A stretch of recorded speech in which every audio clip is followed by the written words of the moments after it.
Dans cette vidéo qui clôture notre séquence experte sur le legal design des conclusions, on aborde la façon qu'ont les juristes d'écrire et on donne des conseils aux étudiants en droit. Ça peut être Matthew sympa. Butterick, il a un blog qui s'appelle Typography for Lawyers. Je te donnerai le lien, Ah on le ouais, mettra peut-être cool. sous la Ah, c'est vidéo. marrant ça. Ouais. Il est très très cool à lire. Il est super cash. Hein. Il dit arrêtez d'écrire en voulant être lu.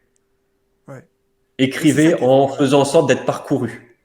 Parcouru. Ouais. Bah ça, va falloir convaincre des Euh, ça- générations de juristes ça, pour ça. Hein. Ça va être Non, mais difficile. c'est bête, mais ça change jusqu'à la façon de rédiger. Si tu veux être parcouru, ça veut dire que quand tu écris un paragraphe, tu as un ordre de phrase à respecter et le premier mot de ton paragraphe, tu dois le choisir dans une certaine catégorie. D'accord. Un bon paragraphe, c'est un paragraphe dont la première ou les deux, trois premières phrases posent ta conclusion de ton paragraphe. Et après, après ces deux, trois premières phrases, tu as un en effet. Moi, c'est ma technique de rédaction, c'est celle que j'enseigne. Tu as un en effet qui apparaît, et là, tu ne fais que démontrer ce que tu as écrit dans tes deux premières lignes. Ouais. Et si tu as le luxe, tes deux, trois dernières lignes de paragraphe commencent par un par exemple, et là, tu illustres. Et tu respectes constamment ce temps. Principe, démonstration, illustration est introduit par un mot par un connecteur. C'est ce que j'applique. Si je vais te montrer, j'ai un petit schéma qui résume toutes ces techniques de rédaction. Ah bah non, je les ai pas dans ce truc. Bon, c'est pas grave, c'est Pourquoi pas je les grave. ai pas dans ce truc? Bah c'est pas Mais c'est grave. marrant parce que ce que tu me dis là, ça me rappelle en fait une prof de français que j'avais au collège qui avait dit on faut toujours dire les choses trois fois.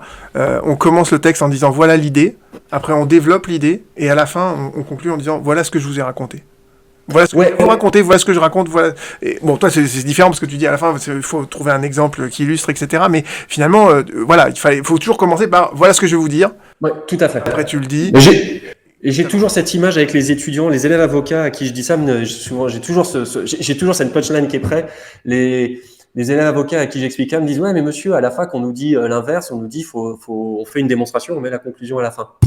Et à chaque fois, je me retrouve à faire la même petite blague qui m'est apparue à l'époque où j'étais chargé de TD. Je leur disais, mais non, mais en fait, vous avez à la fac, du premier devoir de première année au dernier mémoire de dernière année, on a toujours donné la conclusion en tête. Toujours. D'un point de vue, prenons un prof classique. Classique, Moi, voilà. souvent, je te fais le truc. Souvent, j'ai des élèves qui disent ah bah dans l'annonce de plan. Alors je m'amuse à dire non avant. Ah bah Ouais. dans la phrase d'accroche, je dis non avant. Et alors après, je dis ah bah je vous aide. Vous avez donné la conclusion avant d'avoir écrit votre nom sur la copie. Et là, j'aime bien parce que généralement il y a un petit air où les gens se demandent s'il est tout à fait bien capé, Ouais. le gars qu'on leur a mis en face.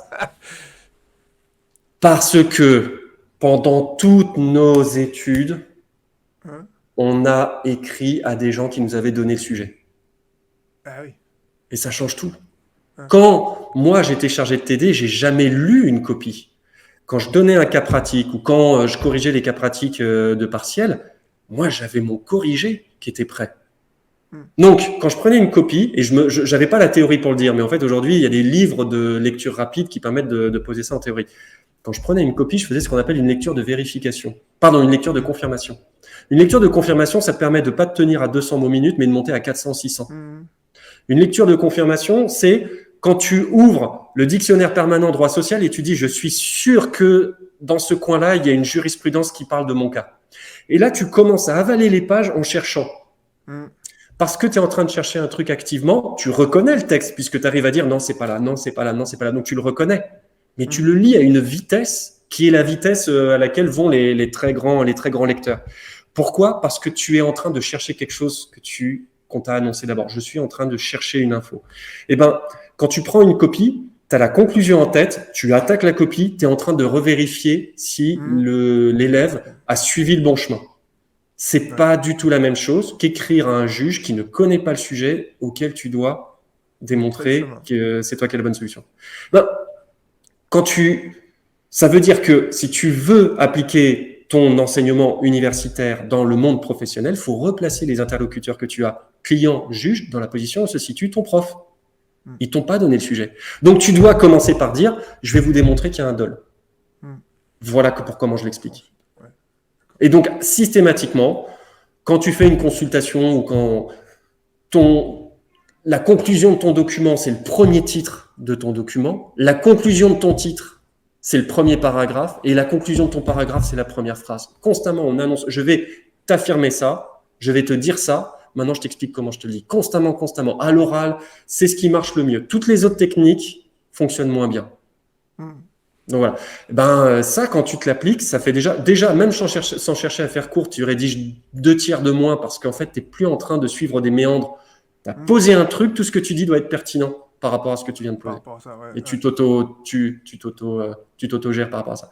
Donc, c'est la raison pour laquelle, oui, quand ta prof disait, je reviens à ce que disait, quand elle disait, il faut annoncer ce qu'on va dire, il faut dire ce qu'on a à dire, il faut dire qu'on l'a dit. Le dernier truc, je pense que c'est en trop, parce qu'encore une fois, le juge, de toute façon, il te lit pas.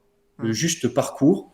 Donc, une punchline en tête, des explications à la fin, et tu montres bien par la mise en forme que là, tu es en train de dire un truc qui t'appartient, là, tu es en train de citer une pièce. Toujours en respectant le même code sur 90 pages. Dès lors qu'il y a quelque chose de varié, mais cohérent et qui est redondant, l'œil s'habitue, et d'un coup, le juge, il commence à surfer sur tes conclusions, même si elles font 90 pages. Okay. Donc, c'est vraiment ça. Ce qui nous ramène aux références. Malheureusement, pour les références, moi, je lis beaucoup sur la rédaction. Je te donnerai quelques références de livres sur le langage clair. Il y a un livre, il y a un article d'Orson Welles qu'il faut absolument lire, qui a été écrit en 1947 sur une diatribe contre l'écriture bureaucratique qui correspond totalement à ce qu'on fait en droit. Il y a des livres faits par des journalistes sur la rédaction journalistique qui sont totalement pertinents pour écrire des phrases. C'est quoi la phrase idéale? Oui, il faut faire des répétitions. C'est quoi le paragraphe idéal? C'est quoi? Pourquoi est-ce qu'on évite les pléonasmes? Pourquoi est-ce qu'il faut absolument éviter les formes passives, les doubles négations? Voilà. Si vous voulez avoir le fin mot de l'histoire de nos échanges avec Romain, je vous conseille donc cette vidéo où Romain constate que le terme de legal design est, entre guillemets, complètement nul pour désigner le travail qu'il y a derrière.